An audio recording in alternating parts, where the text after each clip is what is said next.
राधे राधे। जय श्री कृष्ण।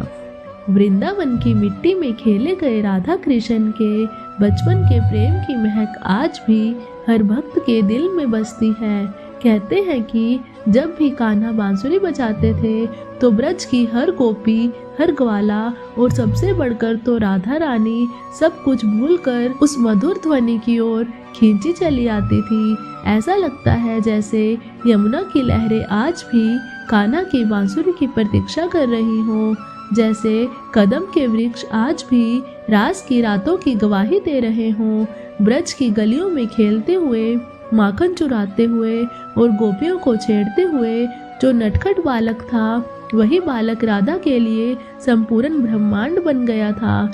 राधा का प्रेम कोई साधारण आकर्षक नहीं था, वह ऐसा प्रेम था जिसमें मैं और तू का भेद ही मिट जाता है। लेकिन समय का नियम है कि हर मिलन के बाद बिछड़ने की घड़ी भी आती है। मथुरा पर अत्याचार बढ़ने लगे। कंस और दूसरे शत्रुओं से यदुवंश को बचाने के लिए कृष्ण को वृंदावन छोड़कर मथुरा जाना पड़ा। फिर आगे चलकर द्वारिका बसानी पड़ी। जाते वक्त कृष्ण ने राधा से वादा किया था कि अपना कार्य पूरा करके लौटेंगे, परंतु राधा जानती थी कि कन्हैया अब इस रूप में शायद वापस न आए। कृष्ण ने मथुरा और फिर द्वारिका में राजधर्म निभाया, युद्ध लड़े, कई विवाह हुए, पर कहते हैं कि उनके हृदय के सबसे गहरे कोने में जो स्थान था वह केवल राधा जी के लिए ही था।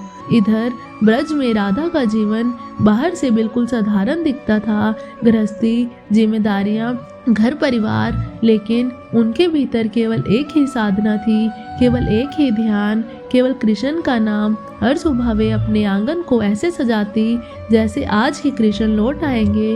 वे जानती भी थी कि यह आशा शायद कभी पूरी न हो, फिर भी उनका प्रेम किसी शर्त पर टिका नहीं था। यही निश्चल निरपेक्ष प्रेम ही तो राधा को रानी बनाता है, राजमहल की नहीं, प्रेम के साम्राज्य की।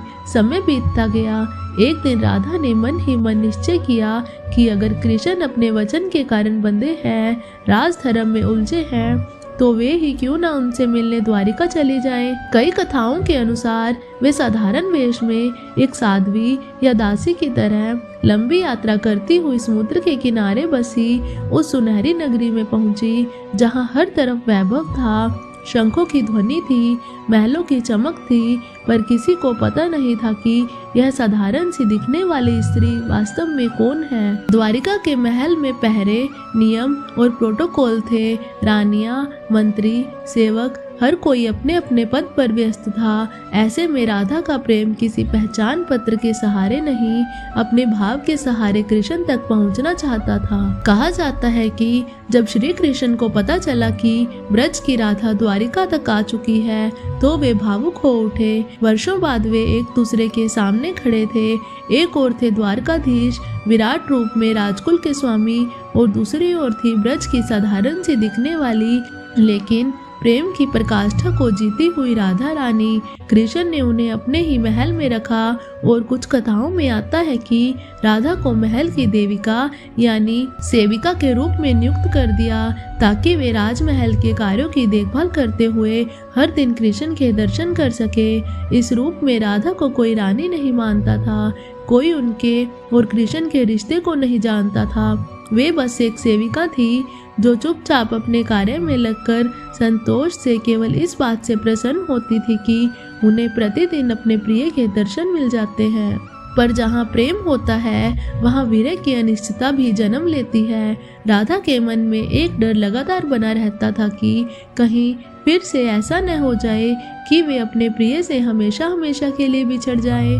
वे जानती थी कि द्वारिका की दुनिया राजकाज और जिम्मेदारियों से बंधी है। यह कृष्ण राजा है जिनके कंधे पर पूरा राज्य टिका है, जबकि वृंदावन में वे सिर्फ कान्हा थे जो गोपियों के संग नाचते गाते थे।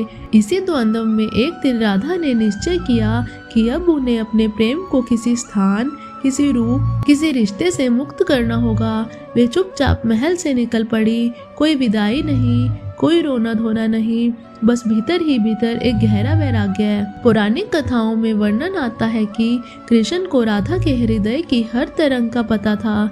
जब राधा महल छोड़कर चली गई तो वे भी उनके पीछे पीछे चले गए।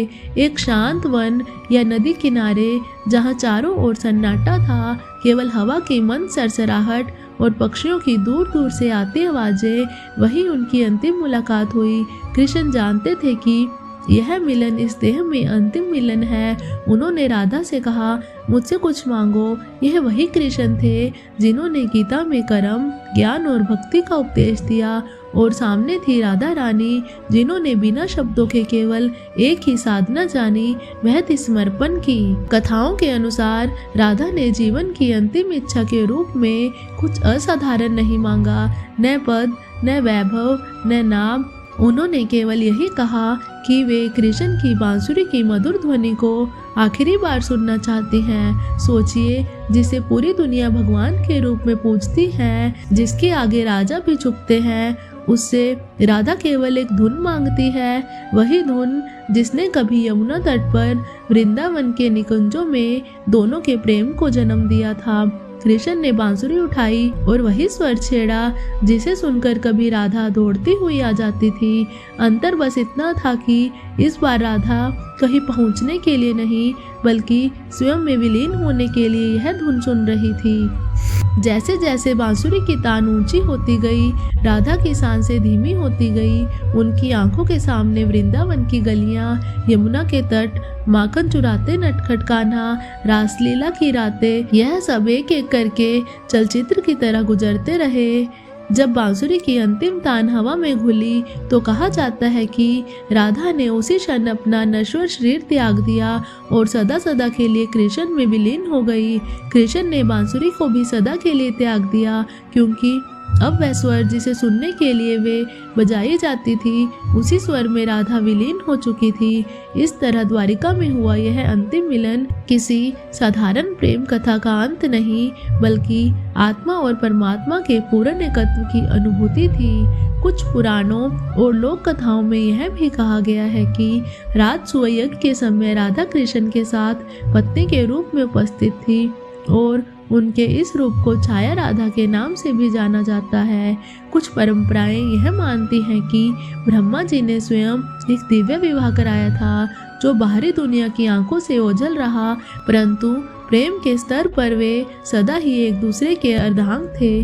कई विद्वान इन कथाओं के ऐतिहासिक तथ्यों से ज्यादा इनके प्रतीकात्मक अर्थ पर जोर देते हैं। कहते हैं कि राधा शरीर नहीं, भक्ति है, और कृष्ण केवल भगवान नहीं बल्कि चेतना है। जब राधा द्वारका जाती है तो मानो भक्ति संसार की भागदौड़, राजकाज और जिम्मेदारियों के बीच भी अपने प्रिय को ढूंढने निकलती है, और अंततः वहीं जाकर समाप्त होती है जहां से चली थी, श्री कृष्ण के पवित्र चरणों में। राधा कृष्ण की कथा केवल अतीत की कहानी नहीं, हमारे भीतर चल रही यात्रा का प्रतीक है। जब हम जीवन की दौड़ भाग, कर्तव्यों और रिश्तों के बीच अपने भीतर बसे कृष्ण को भूल जाते हैं, तब हमें भी राधा की तरह एक लंबी यात्रा करनी पड़ती है।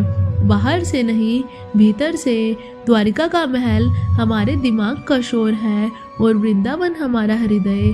जब प्रेम बिना शर्त के, बिना अपेक्षा के, केवल समर्पण में बदल जाता है, तभी हम समझ पाते हैं कि राधा रानी द्वारिका क्यों गई थी। क्योंकि प्रेम को अपने चरम पर पहुंचने के लिए देह से, दूरी से, समय से भी परे जाना पड़ता है।